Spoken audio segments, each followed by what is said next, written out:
Creative Status. This is a podcast about using your creativity to improve your life by growing more real. If you don't know, that just means that you're basically learning to accept yourself unconditionally, accept life where it can't be changed unconditionally, the natural laws, etc. that you need to be aware of, accepting other people so that you can live without friction, frustration, and or misery, and do something that actually matters to you. I'm a creative performance coach. I help people to do that in their lives and businesses. But anyway, each episode of the podcast, I interview somebody who is inspiring, interesting, or any other flattering adjective that you might want to throw them, about the creative process, about life and the human condition, the lessons we can learn from their experiences, about all this stuff that I am currently ranting to you about. Today's interview is with a friend of mine, Sanjivana. He's an ex-monk and a guy who has done a lot of deep meditation, turned inwards, and learned a lot of lessons introspectively about the human condition and what it means to be real in the sense that I'm talking about. This conversation covers a lot of stuff. We talk about enlightenment, what it even means, some of the bullshit that's out there about being enlightened, how people can chase it as kind of an egotistical identity augmentation device. But we also talk about a pathway, a very clear pathway that Sanjivana has picked up that people can follow if they want to move towards wholeness. So obviously that's something I was interested in. So anyway, I'm going to stop ranting and raving, but here's the podcast. Sanji, thanks a bunch for your time. Everybody else, hope you enjoy the episode. If you feel like leaving a review wherever you're listening to this, that would be appreciated. Either way, enjoy the conversation. Have a great day, and thanks a bunch. Oh, hi there, Sanjivana. Thank you very much for joining me on this episode of Creative Status. I forgot then where I was. You're a very interesting guy, and I feel like we could talk about millions of different things in this conversation. We have a few ideas, but before we start asking you questions and exploring the ultimate reality and creativity and deathlessness and various other things, do you feel like introducing yourself, and can you tell people what you want to get from this conversation? Like, why are you here exploring these things with me today? Oh, hello, Oli. Thank you very much for having me here. And it's a great pleasure to be here. So I am, many people now call me Sanjivana, and I'm a meditation teacher. So I have been doing this for like 20 years now. So I really want to help more and more people. And along the path also, I was searching for like happiness, peace, and the great questions that were in front of me, in life or the path or the journey. So I was seeking answers. So along the way, there were good things that happened, and then bad things happened, many experiences. So, and along the way, I was able to help many people. So I want to continue that and help much as people now also, and in the future also. Yeah, that's amazing. So maybe we should start by keeping it simple and talking about meditation and some of the lessons that you've learned there. Because it seems to me meditation is a very useful tool. I meditate at least 3 times a year, sometimes more. And it seems like on the internet, there's a lot of misinformation about what meditation is. Like, it seems like some people think if they start meditating, they're instantly going to become enlightened. They're going to have no more problems. Everything is going to be just magical and amazing all of the time. And maybe that's not necessarily true. Because in my experience, so maybe I'm wrong, it seems like meditation is really just about changing the way that you experience your experiences. So you can still feel bad things if you're a meditator, but they just won't be quite as bad because you're a little bit less attached to what's going on and your ideas about yourself and all that kind of thing. So anyway, that's my thoughts about that. But how do you see meditation now after 20 years of teaching it and doing it? And what are some of the common misconceptions that people have? Oh, exactly, Oli. Like, it is like a climbing a holy mountain. Wow. So each step counts, right? and you have to climb. And climbing up a mountain is not a simple thing, no? So you need the perseverance, you need the continuity, no? And you need the proper direction. And then before that, you should have a proper map for that matter. And if you have some things to carry around, then to get some energy, or if you are thirsty, and that will be much more helpful. So yeah, there are many misconceptions. For myself also, I went to many detours, wrong turns, pitfalls, and they sometimes told I was even enlightened at some points. But luckily, yeah, really, and I also, for some extent, believe, because we were trying very hard, no. Yeah. And but luckily, I was like always comparing with the ancient teachings. I read many things, and in those things, when you compare, and after some time, because when you try very hard also, your mind comes to a stage that all these kind of things like anger and greed or delusion, these are the main three culprits, and they seem suppressed, and suppressed for long periods. So people actually think they are enlightened even. So but if he can have a proper path and a proper practice, and the continuity is direct experience. So since you asked like what is meditation and all, it is a process we do. Like all the things we do in day-to-day life. When we were born, we didn't know any of these things, right? So there was a process that we have to learn everything, from eating, even standing up, cleaning, even move the movement of our eyes. So in day-to-day life also, we are able, even the things we are doing, even the topics we are talking now, even the school times and everything, even crossing a road, right? And over the years, what we did was, we did in a way, that is also kind of mindfulness.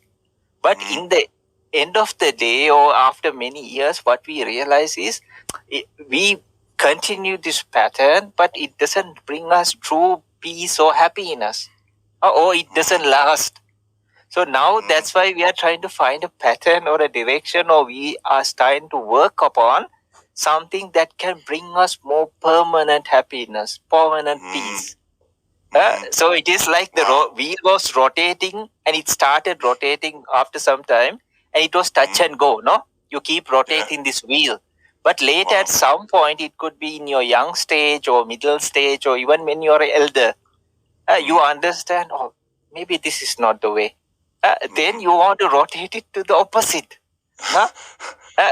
And then but for that, first you need some effort, because you have been turning this wheel all these years, no, in your life. And talking, and some people think like it is something like a effect that you take some intoxications or some things, and then you have this wow effect, no? You take some drugs or something, and but this is not, because when you take something like that externally, you have to depend on that, and you need more higher dosages of that. But here, what we are doing is, we are using, because the mind has positive and negative things already installed. It has so ample capacity. So all from the past lives, there are special people, but they had already done, if you believe in past life, the hard work before. So for them, it is like a simple thing, no? It is like asking like a genius to solve a math problem, because they had done it before, right? Maybe thousands of times. But for somebody, they also have to start and go in their journey, or we never know where they are at on their journey, because all this stuff is covered by the things we do in day-to-day life and in this life. It's like a layer of dust covering a huge treasure. Wow. So if you can dust it off, that is the main reason we are trying to do the meditation, and dust it off. So all this potential, all this capacity, all this positivity, love, kindness, you name it, all the good things can re-emerge. Wow. Okay. So you've said so many interesting things there. And I think that final metaphor you just used is a very quick way to understand what meditation actually is, right? So ultimately, it's not a tool for just relaxing. It's not a tranquilizer to hide from all your emotional pain. It's a way of clearing out the dust so you can raise awareness and see clearly. And when you raise awareness and see clearly, that's when you can put yourself on this path that I'm always talking about on this podcast of moving from a state of fragmentation and disconnection to a state of wholeness, where you have awareness of what's real, you accept it, and you can move with it instead of against it, because the dust or the veil or whatever isn't stopping you from flowing in the way that you need to. So, based on what you said, I have, I think, 3 questions for you now, right? So we'll go through them one by one. The first is about the map. So I just said, ultimately, I think the map for all of us is going from a state of fragmentation to wholeness. And meditation is just one creative tool that we can use to do that. So we'll talk about that. Then you mentioned these 3 things that can get in the way for people, which I think are examples of fragmentation. I think you said anger, greed, and delusion. So I think we should explore that a little bit. Okay. Then also there's this idea of enlightenment and how people become attached to that. Like, there are so many people, especially in like the self-help community or in the spiritual community or whatever community you want to call it, online, where their ultimate aim is to become enlightened, but it's actually a goal that they've set themselves because of their ego stuff. So actually, that goal is never going to get them where they want to be, because it's always a conceptual thing rather than an experiential thing. So let's break those 3 things down, right? The map, the anger, the greed, and the delusion, and then why people are so bothered about being enlightened, and they become so attached to it that they're basically always going to be covered in dust in the way that you were talking about, right? So, what is this map that you were talking about, sir? So you said there's a map. Yeah. What is that? What is it? So map means like it is not the journey itself, but it's a clear indication. No, if the map and the details are proper, the journey is much easier. No, otherwise you have to figure your way out. Yeah. So this is a map or a way or a pattern that has been used for thousands of years, or we can say aeons of time, actually. To be honest, and this is like nothing. Some people say like they brought up something, but no, this had been there. And then somebody rediscovers, but it is the same thing that had been already there. It's like a road that was covered by the bushes and forest. Some brave guy comes and seeks, and he clears the path, no? And he says, okay, but I cannot carry you, no? So you have to go. Because you are the one who put yourself in the situation, right?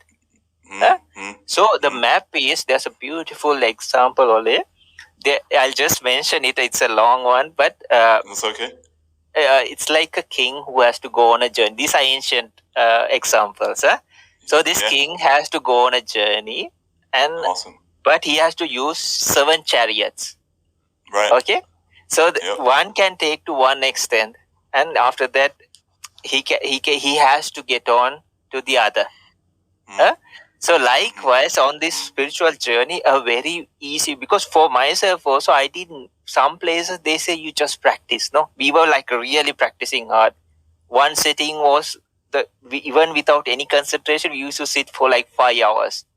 And then I'm just telling all the people who were there, and we didn't have nothing. Our knees were sore and so painful. After 3 hours, you would go like into all the pains, and after 5 hours, you will go into like flight mode. But this is not the way. And then some places we practice like continuously. I'm being 100% honest, like for 12 hours consistently. And some days there were days those days we had just one meal. But some days we didn't even take that meal. We continued, and a good day for us was like 12 hours or more. Continuous practice. Coming back to this map, one big issue we had was like, I had for that matter, I didn't know how far I came, where I stood, and how far I should go. No? If you are even going to a city, you should know, right? Even by sky or walking or on a bike or a car, you should know, no, where in the world you are standing upon, right? How far you came, no? So the clear and the best path indicates and shows you exactly where you are. You are not lost. And you don't have to like rely on some person to say, okay, you are now enlightened. I give you this. No, it's nothing like that. It's a direct experience because people do this. They give written certificates even for money only. It's so crazy. So, because the people are so motivated, it's a very bad thing in a way. Because people, they want something different. They are tired of materiality and all this world or the rat race, no? So some people market this and they try to like this in many countries or many places you see, and when you talk to them, oh no, it was a total different thing. But the real path is very simple, very straightforward, and the best thing is you know where you are. So coming back to that story, the 7 chariots, okay, I can just mention you. One is like you have kind of morality. That's the first chariot. Anything. Like if a man does horrible things like killing, stealing, sexual misconduct, and all this stuff, the mind is too dark. So you have to have some kind of morality or some sense of decency. Okay, not about your past, but the present. From now on, I won't do this. So that makes a clear way in your mind. That is chariot number 1. So number 2 is we have this kind of, it's like launching a rocket, Oli. So when you're launching a rocket, you need all the stuff, right? You need like a launching pad, all this crew, and then you have these fuel rockets and everything just to pass the G-force, right? You need tremendous power. So likewise, there is an obstacle in our mind we call the 5 hindrances. These are like blockages. They are not so ruthless like greed, hatred, and delusion. They are like the henchmen of those. So in our ordinary life as well as meditation, soon as or another good definition of meditation is like I spoke to another student also today, like meditation is like a microscopic view of our life. Wow. It's like that. So if we are a person who get agitated in our normal life, you can see the same habitual pattern in your meditation also. So it's an easy fix from there. Because it's like holding a mirror. It holds a mirror to you. Yeah, exactly, and you can fix it easily from there. So coming back to the chariots, number 2 is we have to bring a more stronger force or positive force, which we call concentration. This is the total opposite. So if anybody is interested or anything, I can tell detail, because by detail and specifics, they are clearly shown in the ancient teaching. This is for this, and the opposite of this is this. So you build up this factor. It is clearly shown. For me, I always wanted like proof, not just because it was in a book or told by someone or some religion. No, because I wanted to have that experience, right? So for somebody who's really, they should get the true experience. They are entitled for that because of the sacrifice or the devotion or any kind of thing they are offering. No, so the number 3 one is like, okay, this will be a answer for your third question, Osole. We call them ultimate realities. They are the ingredients for to seek the reality. So very simple. Now is the kind of confusion or the entanglement, because we have so many things going around. So when we come to ultimate reality, it's just mind and matter.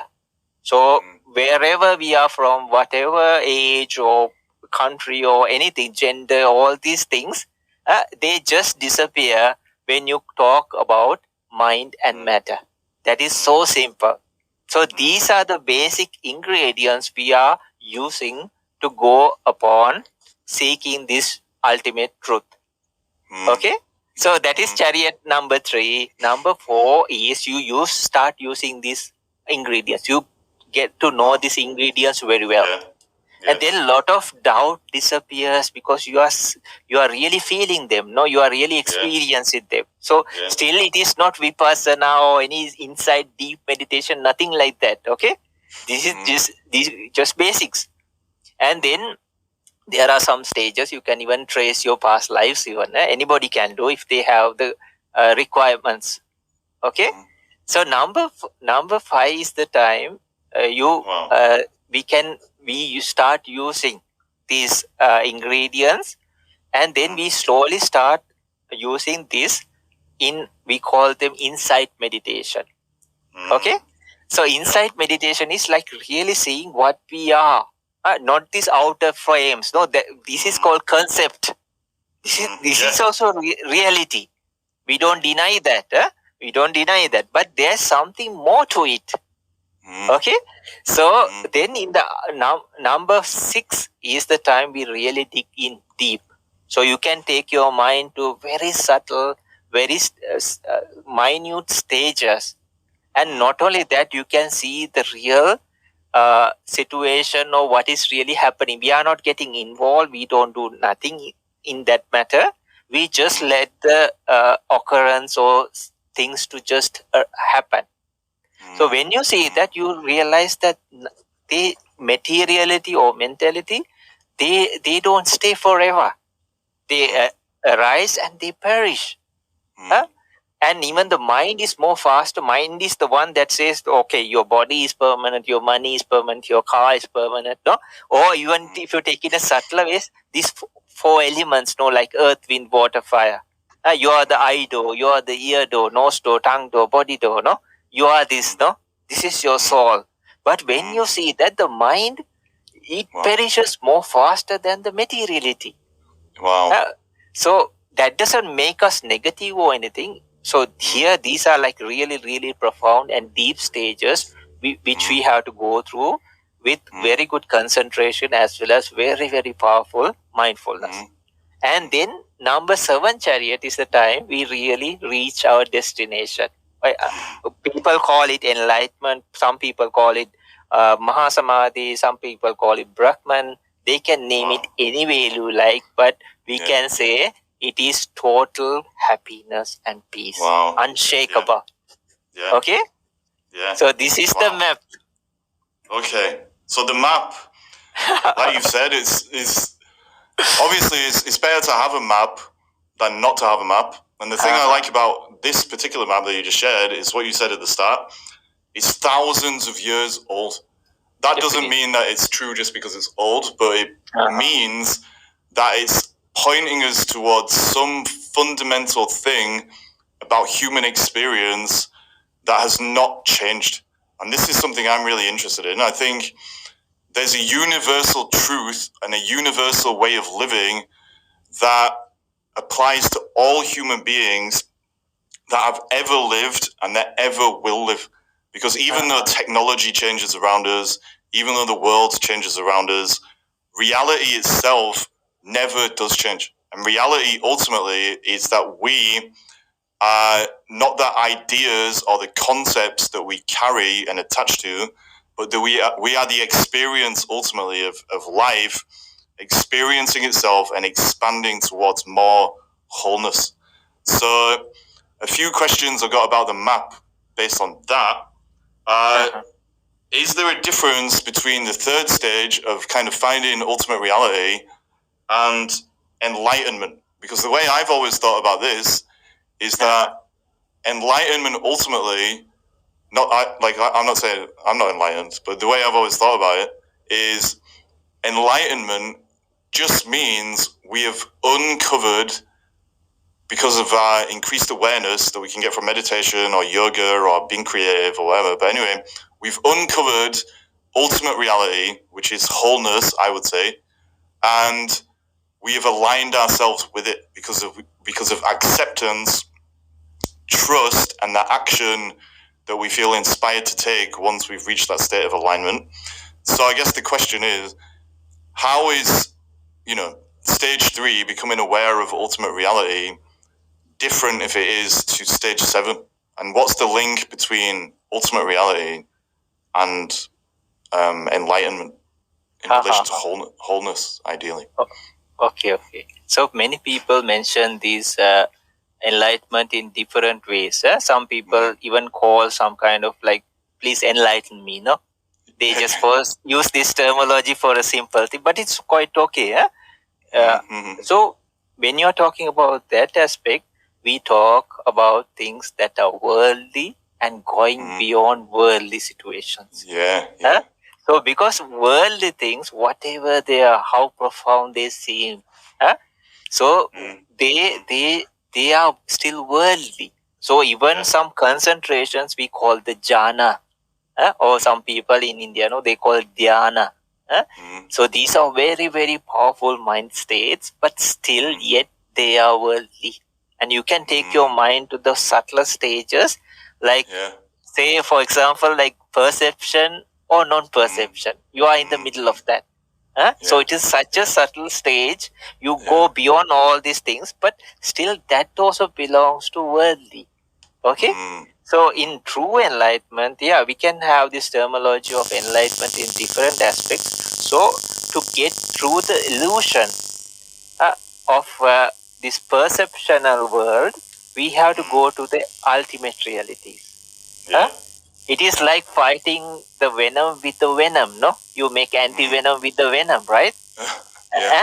Then after that, you are cured, right? So, and in another aspect, we take things as whole. For example, these machines or tables or something. Okay, conceptually, this is a table. We cannot deny that. But if it is a table and exactly forever a table, it should stay a table, no? But before, it was pieces of wood that gathered and made by a person or some machines or anything. And not only that, no, many things, glue, nails and trees, the forest, no, or even the climates and the universe all got together in making a table, no, not just one. But if it was a table forever, then first also it should have been a table, not a tree, no. And then later also it cannot fade away, the colors cannot disappear.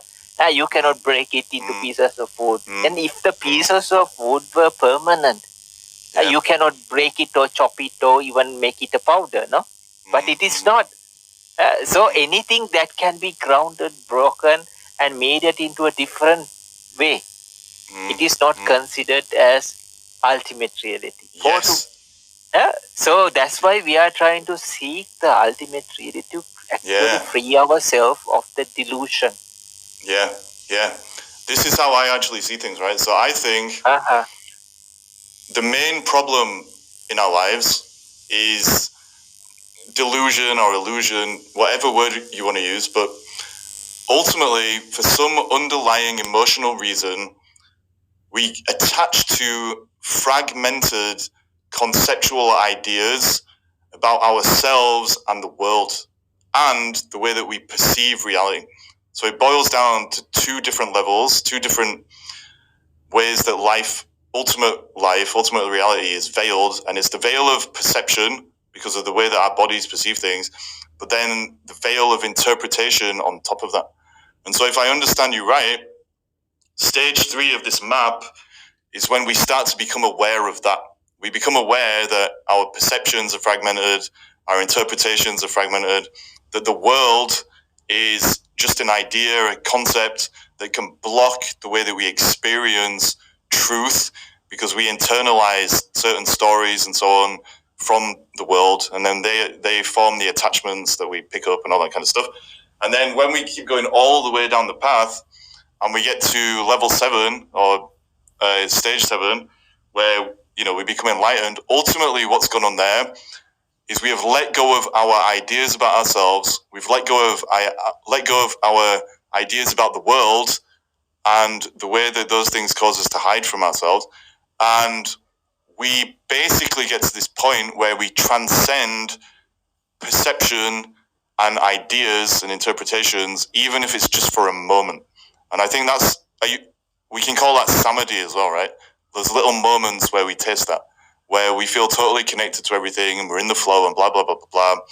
And in those moments, we are just one with everything, because ultimately the top of the mountain can only ever be wholeness. And when we're in a place of wholeness, all the fragmented things about us, like we just mentioned, our image of ourselves, our ego, the ideas, the ideologies, the labels, but it's all gone, and it's just one big system or one big relationship revealing itself to itself. Something like that. Oh, okay, very nice. So, Oleg, I'll tell you an ancient example. So, Oli, sorry. And so, there was this speck of salt, no? And then it was right beside the sea. So then it was like because it seemed more solid than the seawater. So it was like telling, I'm so solid, I'm so white, I'm so strong, and you need me, no, for everything. Yeah. You need me for like cooking, maybe medicines, but it was right beside the sea, you know. So when the speck of salt, even if it's used for something, or if you just leave it there, it will dissolve at some point, right? Or it can get just crushed or anything, no? So some dust or something can come and wipe it off, no? So then what happens is the third stage is the time we realize, but this is done in a process, not only logically, because logics can turn truth into fake and fake into truth, no? So, but we need a logical mind, or analytical mind, but there should be a practical aspect also. So this third stage is like this speck of salt really gets to know, okay, I am not what I proclaim all this time, but yet in reality, I am a speck of salt. And it digs deeper and to know, hey, I was also part of the sea. I was also seawater before. Though I for a small split in this universal time, I look like this, I'm not. Then in the seventh stage is the time you take this speck of salt and or 6 or 5 or 6, it's the time you take this speck of salt and throw it back into the sea. And when this speck of salt really dissolves in the sea or the oceans, okay, like just like you say, all the ocean water and everything will be one. And it came back to its old form. But this is a worldly example. So, but still we can use it. But this is the stage that you really and you unite with everything. This can happen in stages. This can happen in levels. And some like the speck of salt, like really dissolving, it can happen in the initial stages also. So when you go real, like full enlightenment, it is like the oceans also really disappeared. You cannot take anything as the ocean even. Let's get back to that later in the third question, maybe. Okay, but ultimately what we're saying, this journey is about going from the fragmented state where we think we're separate, we think we're disconnected, starting to wake up to the ways in which we are causing that sense of disconnection because of our perceptions and attachments and all that stuff. And then ultimately going back to the ocean in the analogy we just used, which is where we were all along. Like we're always in the ocean, we're always connected to it, but we just don't let ourselves dissolve. And it's in that dissolution where we can actually find freedom. That's what I found in my life, right? So using salt as an example and what you said about dissolving it just makes perfect sense to me. So we'll get on to the third question in a second, but one thing I want to ask you is about these things that get in the way, because I think this process that we're talking about is an organic process. I think ultimately it's always unfolding, like always. Actually, we don't have to do anything consciously except stop resisting. But the problem is, because of our attachments to our ideas of ourselves and to worldly things and blah, blah, blah, we stop ourselves returning to the ocean, which is what actually wants to happen. And this is why I think a lot of people have internal conflict. It's why we have to do things like be creative, because that's bringing up things we've been hiding from ourselves so we can get back on track with the the dissolution process, as I like to call it, and then return to the ocean and blah, blah, blah. So the things you mentioned that get in the way, you mentioned anger or hatred, I think you said as well, greed, delusion. Why do these things pop up in our experience to stop the natural flow back to wholeness, which is what we really want anyway, even though we don't know it sometimes? Exactly. So so this anger, greed, and delusion. So say the delusion is the coin. So anger and greed are like two sides, the both sides of the coin. Yeah. So when you toss it, like heads or tails, but it's the same coin, no? So, and then we can see, even from normal things, the ego and all this hatred in the world and all, the greed, power, all this, rushes, even just in a family or even a work environment, you see, even within kids who are at school, they are like racing to some goal, or like they want to put down the other and then climb the ladder, no? So all the rat race and all this, even the wars and everything. But coming back to our life, so if a person really wants to go on the journey, because these things, okay, for example, say a little child. Little child still is like a guest in the new world, no? But why does this child, when he or she grows, they change, no? Yeah. Why, for what reason? So innocent child who didn't know nothing at all, no race, no gender, even they didn't know what in the world it was, no? And no politics, no views, no nothing, no, they didn't even know how to eat, right, for that matter. I'm just telling about a normal child who doesn't have any disabilities or anything. But after some time, they train, then sometimes they can be the worst people in the whole wide world, right? Yeah, it's true. Yeah. So likewise, so it is like a stream, a stream that has mud inside. So then what happens is, when you are first born and all, unless the times you are asleep, the water just flows and it looks clear. But when you take a stick and start poking the bottom of the stream, what happens is the mud that is inside starts coming out. And then it how to say, makes the water also muddy. And then later on, the water that flows also, which was like drinkable or washable or anything, now it's muddy. So in a way, because of the poking, the mud arose, as well as not only because of the poking, if there was no mud inside, it won't be like muddy, no? So less like in our minds, when we came to this world, there were some deep-rooted stuff. This is ego. You can have the connection. That's why in like 4th level and all, you really have to check this and see for yourself. Then all these doubts and all, like, it is a real practical process. That's why all your doubts can erase, not just because some religious leader or somebody told, no? So you really get to see for yourself, nothing superficial. So then what happens is, from our parents, I'm not blaming nobody, this is what they knew. And the first lesson we write, or the essay we write, is myself, which is okay, no? So we have to write, my name is such, no? My name is like this. My mother, father, my toys are these, no?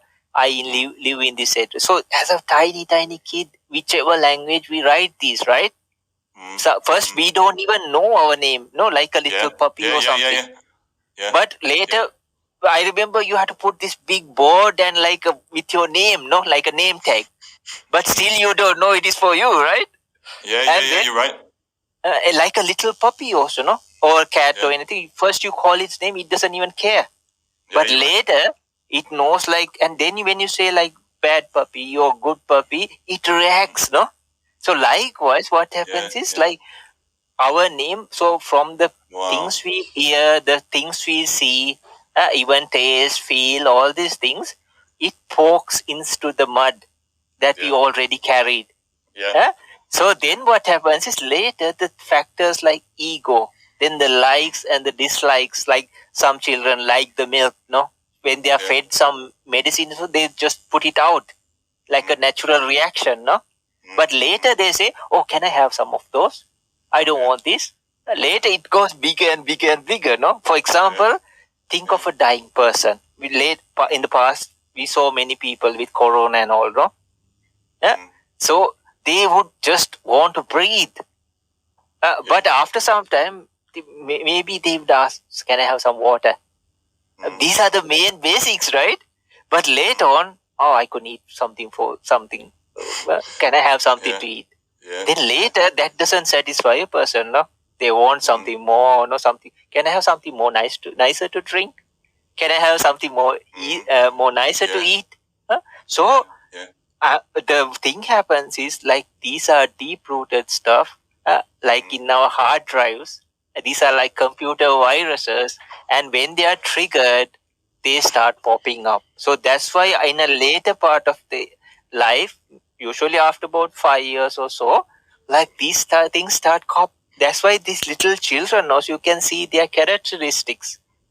They seem different. Even two twins, you can see they look some twins look very familiar, no? Or like they look familiar means like they look close to each other, no, in the features and all. But like their characters are totally different. There are some Sammy's twins, like they think totally differently. No, they are combined also. So likewise, what happens is this mud, or like especially the ignorance. Ignorance is the biggest thing. It is like a blinder that covers our eyes. So because of this, we our egos and angers and all, or even a person can be taken to the worst of scenarios, worst of situation. They all these things like they would never think of doing can be done because of this ignorance in the name of anything. And then later what happens? The greed comes or the anger comes, and they play their part, and then it branches into various things. It could be jealousy, it could be hatred, anything. And then the greed also, from the smallest of likes to lust, and it can become like very creepy or any kind of situation. All those things, they come down to the ego, I think, and it's exactly what you said. When we're kids, we're just connected to life initially. We don't know, we don't have a concept really of who we are, and then the world gives us this label, which is our name, and it just fills it with all kinds of ideas, all kinds of expectations, all kinds of attachments. Then something comes along that creates an emotional detachment from ourselves. So it's normally shame or guilt, trauma in really bad cases. That causes us to attach to the ego even more as a protective device. And then that's when we start attaching to all these worldly things.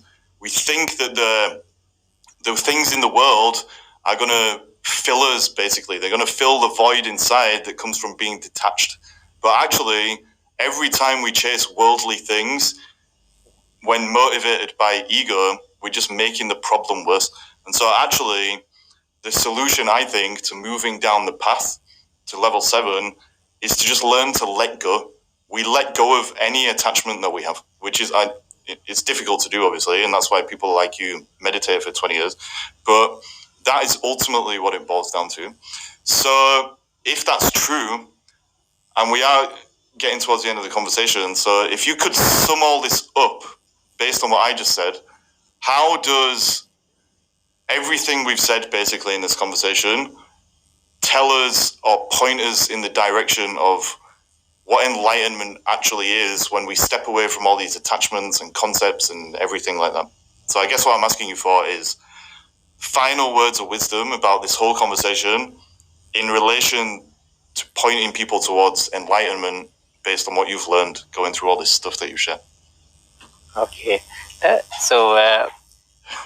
We should know, like, in a way, like talking about the child, we were kind of conditioned.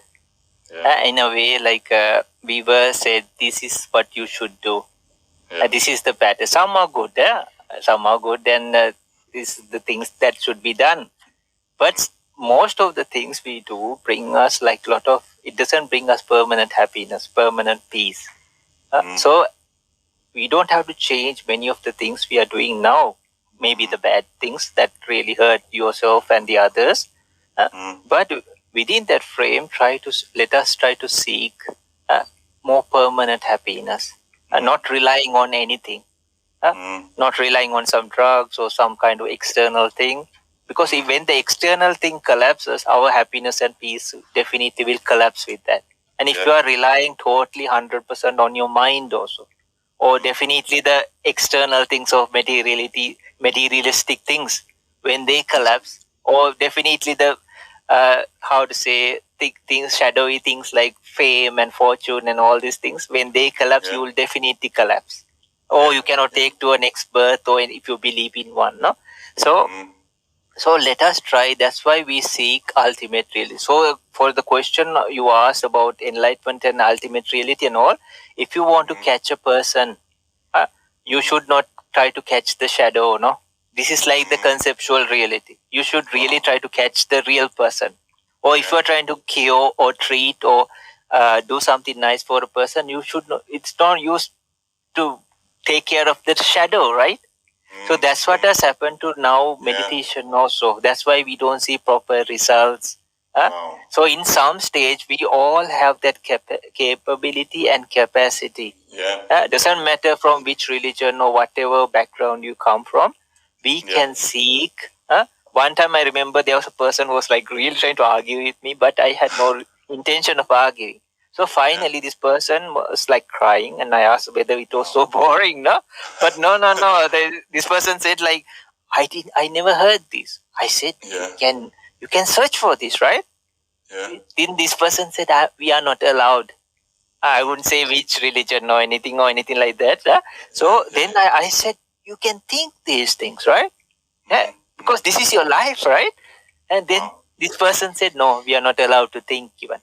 So, so come on, we are humans and we are intelligent beings. And then let us all see something different. This ultimate reality, and it's very simple solutions for many things. And let us spread and bring back like things like loving kindness, kindness, peace, compassion, unity.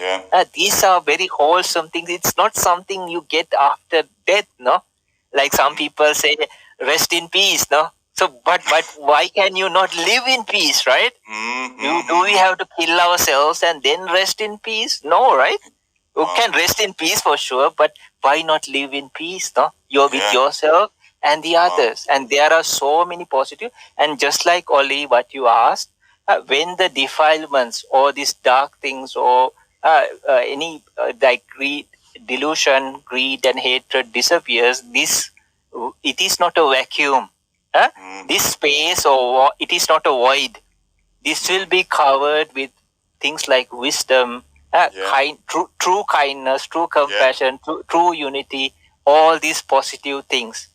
And then later at some stage you will understand you can even go beyond this worldly situation. You see the very most subtlest stages, and then you can free even your mind. This is the stage your mind actually stops. So this is called nirvana. So and then there will be a time like you can be totally free from physicality as well as mentality, and even after death you can be in. It is not a person or a thing or anything, not even a mind that goes to that stage. It's mentioned as a stage, but it is like happiness forever. It is peace forever. So, but it's beyond all worldly. We have to explain it with worldly examples. But there is a stage that is what like people seek as enlightenment in proper practice. Like all of this, it's about stepping away from concepts. Like even when we relate to ourselves, step away from the concept of who we are. When we argue with other people, we're not arguing with who they really are, their realness. We're arguing with our ideas about them projected out. And in relation to life itself, it's the same thing. So that's all amazing. I think I need to start meditating again more than 3 times a year. Sanji, if people want to find you, what's your website and all that kind of stuff? Like, where can they go learn about your work? Now this name Sanjivana is like in many places on the web. So if you just type this or Google it, and we start like I think I'll pop up. I hope, yeah. And because this is like now this name is also put onto me, and this all the things like came up with that, like social media and all, and we have like this with the same name, but it's not self propaganda or something. Right. Some guys said like you have to bring your name of your the meaning of your name. Sorry. So the Sanjivana means revival. So we want to do like help people. Like bring because life gives everybody a second chance or third, fourth, fifth, maybe. So if we can help or even with a word or action, that's a huge thing, no? So that's why this Sanjivana thing came. So Sanjivana.com, Sanjivana here, there. So okay. Well, I'll share a link in the show notes. But Sanji, thank you so much for coming on here today. This has been a really good conversation, and I really appreciate it. So thank you so much. Oh, you're most welcome, Oli, and it was a great pleasure. And thank you very much for having me here.